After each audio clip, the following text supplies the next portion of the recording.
தலைவர் தம்பி தலைமையில் படத்தின் வெற்றி விழாவிற்கு வருகை தந்து விழாவை சிறப்பிக்கின்ற திரையுலக முன்னோடிகள் அனைவருக்கும், இந்த படத்தின் பத்திரிகையாளர் காட்சி நடந்து முடிந்த பிறகு உடனடியாக இயக்குனரை, கதாநாயகனை, என்னை அழைத்து வெகுவாக இந்த படத்தை ரசித்து பாராட்டி அதை மக்களுக்கும் சொல்லி இந்த நிகழ்ச்சியை வெற்றி விழாக்கிய அனைத்து ஊடக நண்பர்களுக்கும் என் மனமார்ந்த நன்றி.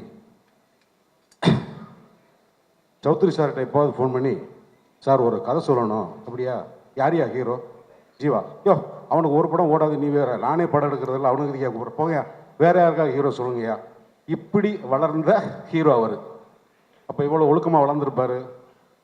ஹீரோ கிளம்பி ஷூட்டிங் வருவாரா மாட்டாரா இந்த பிரச்சனையெல்லாம் இல்லாமல் எந்திரிச்சா வந்து இந்த படத்தோட பொறுத்த மட்டும் ஜீவா மாதிரி ஒரு ஹீரோ ஜெயிக்கிறத ஒரு சக நடிகனாக நான் ரசிக்கிறதுக்காகவும் அல்லது பாராட்டுறதுக்கான காரணம் என்னென்னா டிசிப்ளின்.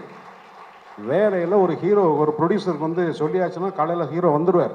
அவர் எந்திரிச்சிட்டாரா, குளிச்சிட்டாரா, தூங்கிட்டாரான்னு படம் எடுக்கிறாந்தா எடுக்க முடியாது. அதனால் இந்த மாதிரி ஹீரோக்கள் இப்போ வந்தால் ஹீரோ தான் கம்மியாக இருக்காங்க. படம் எடுக்கிறதுக்கு ப்ரொடியூசர் இருந்தாலும் டைரக்டர் இருந்தால், டைரக்டர் புது டைரக்டர் நான் சீமான்லாம் கதை சொல்லி அலையும் போது அவர் மேடையில் பேசுகிறது கம்மி. சீமான் பாட்டு பாடி ஆடி டயர்டாகி சாப்பிட்றதுக்கு காசு இல்லாமல், பெட்ரோல் போடுறதுக்கு காசு இல்லாமல் அலைஞ்சு, அன்றைக்கி ஒரு 10 ஹீரோ இருந்தாங்க, எப்படியோ வந்துட்டேன். இன்றைக்கி இந்த தலைமுறைக்கு ஹீரோக்கள் கம்மி. அதனால் ஜீவா படம் ஓடுனதில் ஜீவா விட அதிகமாக மகிழ்ச்சி அடைகிறது நான் தான். மேலும் இந்த படத்தோட director Nitish and cameraman Bablu, associate directors எல்லாரும் வந்து என்னென்னா, இப்போ இன்றைய சினிமாவுக்கும் தேவை ஒழுக்கமான டிசிப்ளினான ஒரு டீம். ஒரு நிமிஷம் கூட தேவையில்லாத பேச்சு, தேவையில்லாத சிந்தனைகள் இல்லாமல், அவுட் ஆஃப் ஃபோக்கஸ் இல்லாமல் சின்சியராக. இப்போ நான் அந்த படத்தில் அந்த கேரக்டர் பண்ணும்போது ஒவ்வொரு நாளும் நான் நடிக்க போகும்போது ரொம்ப எனர்ஜெட்டிக்காக போவேன். எல்லோரும் 5 மணிக்கு, காலையில் 5 மணிக்கு சாயங்காலம் 5 மணிக்கு போனோம்னா 6 to 6 அது சில சமயங்களில் 2 o'clock முடியும். அந்த செட் அசிஸ்டன்ஸ் 2 வீட்டுக்கு நடுவில் அந்த செம்பருத்தி பூவெலாம் நடனம். நாங்கள் 6 மணிக்கு போயிட்டு தூங்கிட்டு மறுநாள் சாயங்காலம் 5 மணிக்கு வருவோம். ஆனால் அவங்க 2 மணிக்கு வந்து ரெடி பண்ணால் தான் சாயங்காலம் பண்ண முடியும். அந்த பசங்க பேரெல்லாம் எனக்கு தெரியல. உங்களுக்கு வந்து நீங்கள் இருக்கிற திசை நோக்கி நான் இருகாரம் கூப்பி கும்பிட்றேன்ப்பா. உங்களுடைய உழைப்பு தான் இன்றைக்கி இந்த வெற்றியாக மாறி இருக்கு. அதுக்கப்புறம் வந்து எனக்கு மனைவியாக நடித்த மணிமேகலை எங்கே இருக்காங்க? நான் வாழ்த்துக்கள்மா. இந்த மாதிரி ஒரு வெற்றி நடந்துக்கிற வள்ளி, அவங்க நக்லைட்ஸில் நடித்த, நம்ம பேர் மறந்துட்டேன். எல்லாத்துக்கும் நம்ம எல்லாரும் சேர்ந்து வேலை செஞ்சதில் இந்த படத்தில் வெற்றி நடந்தது. ரொம்ப முக்கியமான விஷயமா இன்னும் சொல்லணும்னா, இந்த மாதிரி டைரக்டர்ஸ், இந்த ப்ரொடியூசர்ஸை பற்றி சொல்லணும்னா ராவணக்கோட்டம்னு ஒரு படம் எடுத்து சார் வந்து துபாய்க்கு ஆடியோ ஃபங்க்ஷன் அப்படின்னாங்க. துபாயில் என்னடா ஆடியோ ஃபங்க்ஷன், பிரசாத் லேபே இருக்கே, இதுக்கு எதுக்கு அங்கே வைக்கிறாங்க? ஏன்னா அதுக்கு முன்னாடி எனக்கு கண்ணன் ரவி சாரை பற்றி தெரியாது. சரி, நான் வந்து பொள்ளாச்சியில் வந்து வேற ஒரு படம் ஷூட்டிங்கில் இருந்து அங்கேருந்து தான் போனால் நமக்கு கொடுத்த ட்ரீட்மெண்ட்டை பார்த்துட்டு, ஐயா நான் இதுக்கெல்லாம் ஒருத்தலையா, நீ ஆளை விடுங்கய்யா, நான் பாவம், நான் மட்டும் ஒரு ஓரமாக நிற்கிறவனை கூட்டினா முழுக்க ஒருத்தருக்கு கூச்சப்படுற அளவுக்கு ஒரு ஹாஸ்பிட்டாலிட்டி கொடுக்க முடியும்னா அது கண்ணன் ரவி சார் தான். சரி, அவர் அப்படி இருக்காருன்னா தீபக்கு 16 அடி போயிடுறாரு. அதனால் உங்கள் ஹாஸ்பிட்டாலிட்டிக்கு, உங்களுடைய இந்த சினிமாவோட, நீங்கள் சினிமாவுக்கு வந்திருக்கிறதுக்கு எல்லாத்துக்கும் என்னோட நன்றி. இந்த படம் வந்து ஒரு வெற்றி படம் அமைஞ்சதில் ரொம்ப நன்றி. 2026 இது ரிலீஸ் ஆகுமா ஆகாதா, எப்படா ரிலீஸ் ஆக போகுதுன்ற பயத்தோடு இருக்கும்போது நாளைக்கு ரிலீஸ், 4 ரிலீஸ். மதுரையில் காலையில் ஃபஸ்ட்டு ஷோக்கு ஆள் இல்லைன்னாங்க, செகண்ட் ஷோ சாயங்காலம் ஃபுல்லாகிடுச்சு. இந்த செய்தியெல்லாம் கேட்டு சித்ரா சார் நாங்கள்லாம் இருக்கும்போது, பாரதிராஜ் சார் படங்கள்லாம் இருக்கும்போது இப்படித்தான் எப்போவாவது ஒரு சக்ஸஸ் அமையும். அந்த மாதிரி நடந்ததுக்கு ரொம்ப நன்றி. இவ்வளோ பெரிய ஹாலுக்குள்ளே சக்ஸஸ் மீட் நடந்தே ரொம்ப வருஷம் ஆச்சு. கண்ணன் ரவி சார் ரொம்ப நன்றி. இந்த மாதிரி ஒரு சினிமாவை செலிப்ரேட் பண்ணதுக்கு thank you sir. Thank you so much. Thank you. அனைவருக்கும் வணக்கம். எனக்கு இந்த சென்ட்ரல் ஸ்டேஜில் நின்று பேசுறது கொஞ்சம் கூச்சமாக இருக்கும். அதனால இல்லை கூச்சமாக இருக்கும். நீங்கள் உட்காருங்க. எனக்கு இங்கே ஒரு லேடியும் அதுக்கு பக்கத்தில் ஒரு போடியும் இருந்தால் கொஞ்சம் பேசுறதுக்கு நமக்கு கொஞ்சம் தைரியம் வரும். அதுக்காக தான் இங்கே கூடியுள்ள தமிழ் திரையுலகத்திற்கு, பத்திரிகை மற்றும் ஊடக நண்பர்களுக்கு என்னுடைய பணிவான வணக்கம். முதல்ல நேற்று அறிவிப்பு வந்த தமிழக அரசோட விருது பெற்ற அனைத்து கலைஞர்களுக்கும் நான் உட்பட எனக்கே ஒரு 10 விருது கிடைச்சிருக்கு. அந்த சந்தோஷத்தோடு தான் நான் இந்த மேடைக்கு வந்திருக்கேன். அனைவருக்கும் என்னுடைய வாழ்த்துக்கள்.